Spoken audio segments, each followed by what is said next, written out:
여러분 안녕하세요. 라이언 켄지의 연아입니다.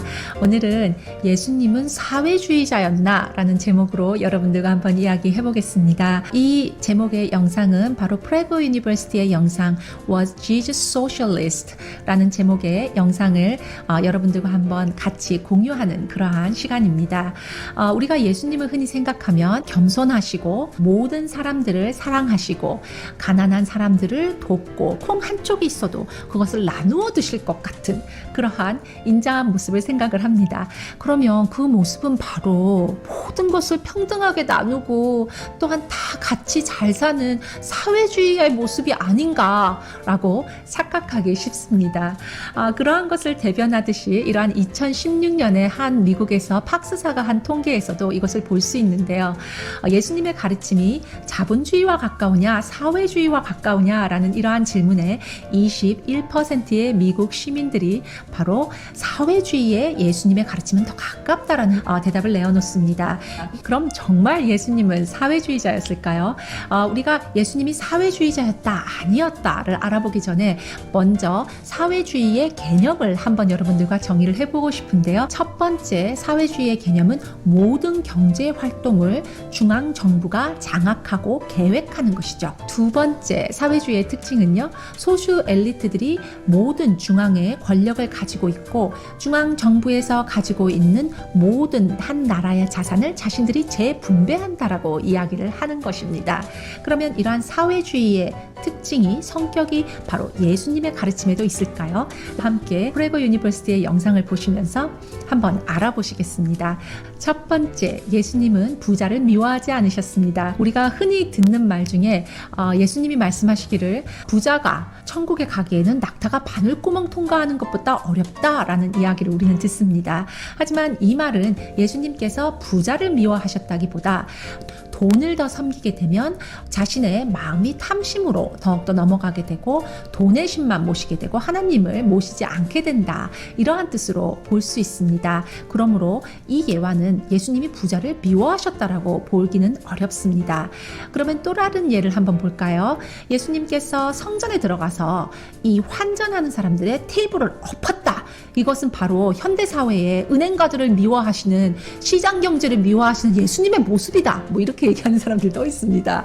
하지만 그렇지 않지요. 예수님은 하나님을 기도하는 곳에서 바로 이러한 사람들이 와서 물건을 사고 팔고 동물을 사고 파는 것을 싫어하셨던 것입니다. 그러므로 이도 예수님께서 부자를 미워하셨다라는 예로 보기는 어렵습니다. 그렇기 때문에 사회주의에서 말하듯이 부자인 사람들은 가난한 사람들의 돈을 다 그냥 가져가가지고 부자가 됐다. 나쁜 놈들이다. 라고 부자들을 규탄하고 커다란 세금을 매겨서 부자들을 없애야 하는 악으로 규정하는 사회주의, 공산주의와는 다르게 예수님께서는 부자를 미워하지 않으셨습니다. 그러면 두 번째 예를 볼까요? 예수님은 왜 사회주의자가 아니셨을까요? 바로 예수님은 시장 경제의 원칙을 아주 중요하게 생각하셨기 때문입니다. 여기 예수님께서 하신 한 예화가 있는데요. 달란트에 관한 이야기입니다. 한 주인이 자신이 외국으로 나가면서 3명의 종을 부릅니다. 그러면서 이 3명의 종에게 각각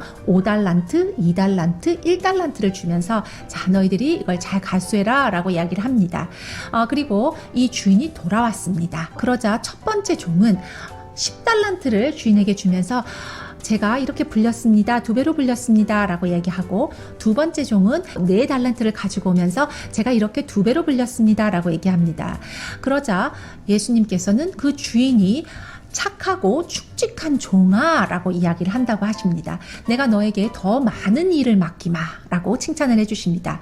하지만 마지막 종은, 세 번째 종은 자신이 이 돈이 어떻게 될까봐 너무 무서워서 땅을 파가지고 거기다 묻어놨다가 1달란트를 그대로 가지고 옵니다. 우리가 흔히 생각하면 이 종도 아주 이것을 잊어버리지 않았으니까 다행이라고 생각을 할 수 있죠. 그런데 바로 그 주인은 예수님께서 말씀하시길 너는 게으르고 악한 종이라고 얘기하면서 더 큰 저주들을 이야기했다고 하십니다. 이것은 우리가 흔히 생각하면 어떻게 생각하면 잘 이해가 안 갈 수 있지만 바로 우리가 시장 경제의 원리를 생각하면 아주 간단합니다. 바로 자신의 자본을 갖고 더 많은 자산을 늘린 사람들은 칭찬을 하고 더 많은 일을 준다고 했으니까요. 그것을 보면 바로 기회가 있을 때 그 기회를 잡고 더 많은 결과를 내는 것이 더 혜택을 볼 수 있는 것. 그것은 바로 시장 경제의 원리라고 볼 수 있습니다. 그러면 두 번째 예가 있는데요. 두 번째는 포도밭 일꾼의 예입니다. 이 시장 경제의 원리를 아주 재미있게 이야기해 주시는데요. 이 포도밭의 일꾼들은 하루 종일 수확을 위해서 어떠한 주인 밑에서 열심히 일을 합니다. 해가 이제 막 저물려고 합니다. 그런데 아무리 봐도 수확이 빨리 주인의 입장에선 되지 않는 겁니다. 아, 일꾼이 모자라구나. 일꾼을 빨리 더 많이 모집을 해야겠다라고 생각합니다. 하지만 날이 어둑어둑하니까 사람들이 별로 더 일하고 싶지 않겠죠.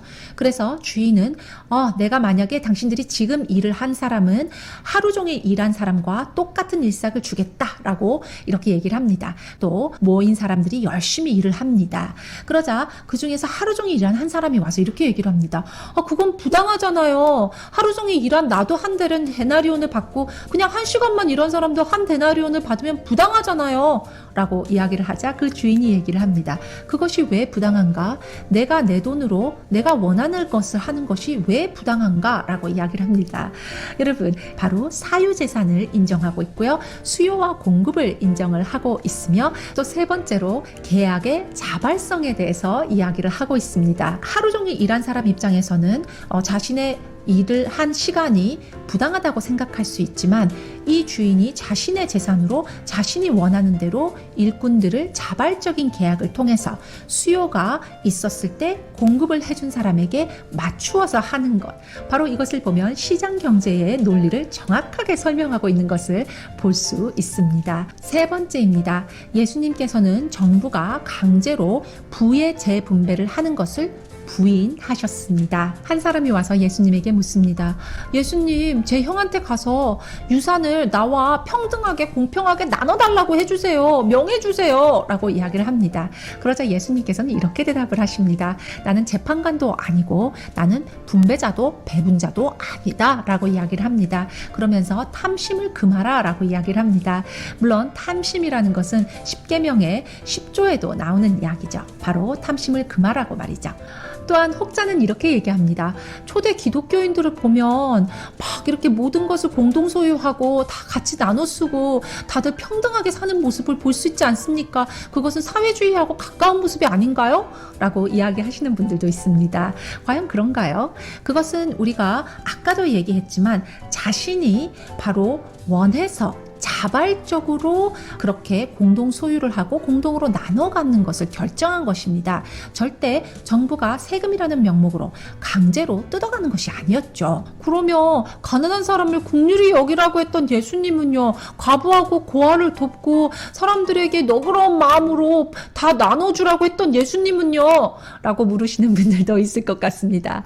물론 예수님께서 그렇게 얘기하셨죠. 하지만 예수님은 좋은 사마리아인처럼 바로 자기가 정말로 마음이 동해서 그 사람을 도와주고 싶을 때 도와주라고 했지, 정부가 세금이라는 이름으로 걷어서 정치인들이 공약을 내세우면서 다시 뽑히기 위해서 뽐을 내면서 사람들에게 선심 쓰듯이 도와주는 불우이웃 돕기를 말씀하신 것이 아니었습니다. 한 통계에서 보면요, 정부가 어려운 사람들을 돕는다는 명목으로 가져간 세금의 75%는 바로 그 시스템을 유지하는 관료제도에 쓰인다고 합니다. 그 말은 무슨 말입니까? 내가 만약에 정부에게 불우이웃 돕기의 명목으로 10,000원을 돈을 냈다면 7,500원은 정부 관료제도에 쓰이고 불우이웃에게는 정작 떨어지는 돈은 2,500원이란 얘기입니다. 그러니까 내가 만약에 불우이웃을 개인 대 개인으로 직접 도와줬다면 이 가난한 사람은 10,000원이라는 돈을 받을 수 있는데 정부를 통해서 가게 되면 2,500원밖에 받지 못하는 상황이 생기는 거죠. 그러면 과연 정말 이 불우한 이웃에게 도움이 되는 것은 무엇인가요?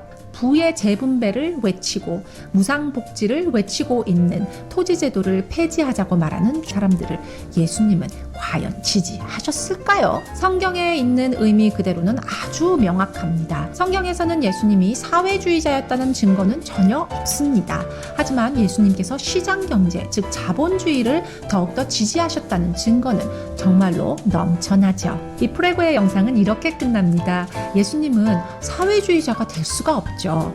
왜냐하면 예수님은 정부를 사랑하지 않고 바로 사람들을 사랑했기 때문이라고요. 오늘도 영상을 시청해 주셔서 감사합니다. Women with Strength and Honor 라이언 킨지의 연아였습니다.